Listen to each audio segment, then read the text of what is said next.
Before My Heart Was Cold, written by Adam Dixon, read and produced by Jonathan le Roux.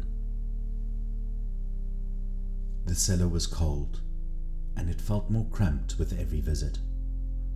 Carl, descending a creaking staircase, and each step sloshed the contents of the jerry can in his hands. Soft, mournful music reached his ears, and he almost faltered. 20 seconds from top to bottom felt like an hour. A fluorescent tube flickered, throwing shadows across the room. A large, dusty piano squatted against the far wall. A dark shape huddled in front of it. "Hi, Ellie," Carl said, his voice echoing from the bare walls.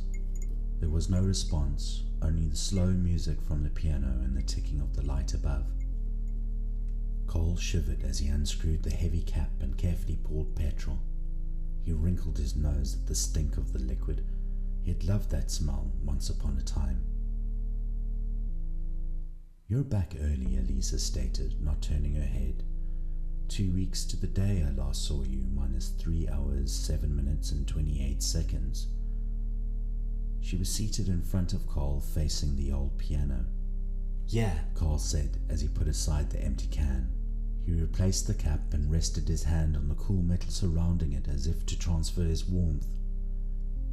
"You always do that," Elisa said, her voice lifeless, the vibrations tickling his fingers through the metal. "I can't help it, I guess," Carl replied.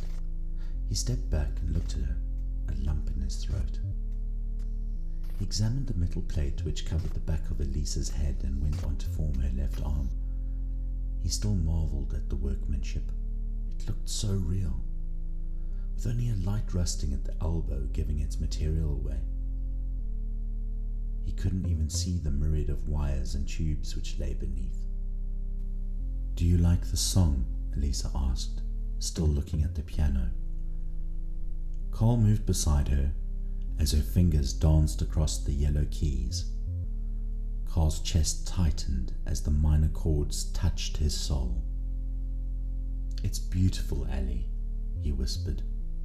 "It's just so sad. I don't think I can bear it for long." "Interesting," Elisa said, slowing her playing but not stopping. "I feel nothing. I remember being moved by music before my heart was cold." Carl grimaced. He hated when she said that. "You were, Ellie," Carl said. "You always loved how music made you feel, even when you couldn't play very well." "I play better now." "Yeah," Carl admitted. "You're a hell of a lot better, but there's no joy in it anymore."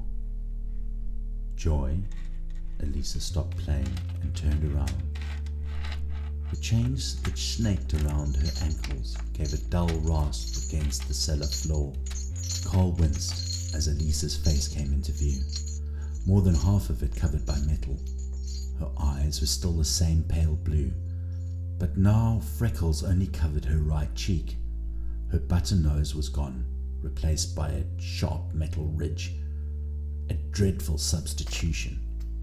Her lips no longer smiled, but instead hung like a grey horizon above her chin. Without the piano playing, Carl could hear a faint whirring and ticking from within Elisa's body. "Joy," Elisa repeated. Her grey tongue clicked against her teeth. She looked straight at Carl as she spoke. "Curious. My name is derived from the Hebrew word for joy. I think my parents chose it on purpose." "I wouldn't know, Ellie," Carl replied, turning away from her gaze.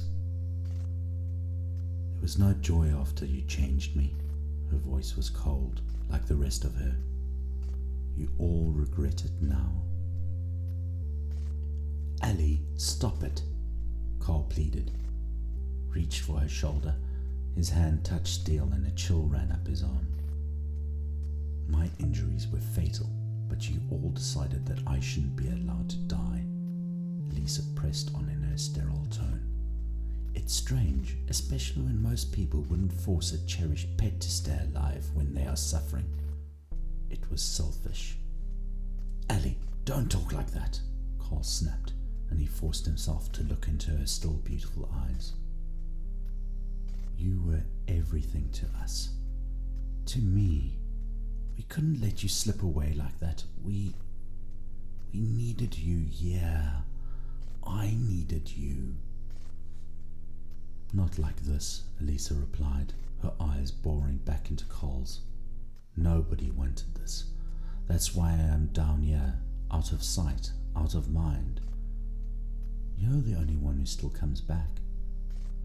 Cole worked his jaw as he tried to think of something to say, but before he could, the thing that used to be Elisa spoke again.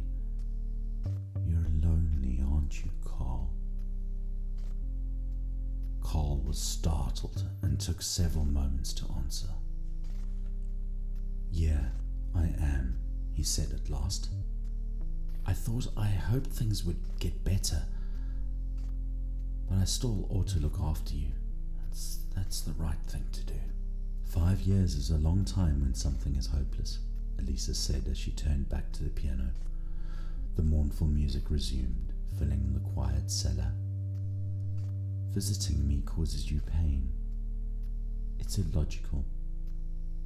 Soon, even you will stop coming down here to refuel me. When that day comes, I'll finally be allowed to die. I'll not abandon you, Carl insisted, despite the shock which hit him like a slap in the face. He had been considering doing just that for months, but he had been too afraid to give the idea his full attention. It had circled the edge of his consciousness like a hawk waiting for the right moment to strike. But nothing escaped Elisa anymore, and Carl felt the talons on his back. Perhaps, Elisa said, her fingers moving over the aged keys. It won't matter to me either way. Carl's shoulders slumped as his heart sank in his chest. He still loved Elisa, or at least the memory of her. He could remember the warmth of her face when it was pressed against his, how her lips, her tongue had tasted, and how musical her voice used to be. He remembered how he would watch her play the piano, positioned in much the same way as he was at this present moment, smiling at her eagerness. He almost been driven mad with the thought of losing her, and had jumped at the chance to save her life. If only he had known. Cole wandered back to the stairs and gazed up at the open door. Bright sunlight and fresh air beckoned him. He watched Elisa for a few minutes and then began to ascend. He paused at the threshold of the door, holding the handle in a shaking hand. "Bye, Ellie," he said, his feeble voice cracking. I love you. "Goodbye, Cole," Elisa said, cold, precise, inhuman. Cole closed the door as tears streamed down his cheeks. His heart thundered in his chest, even as it broke with shame. Sobs racked his body as he turned the key in the lock, and the piano stopped.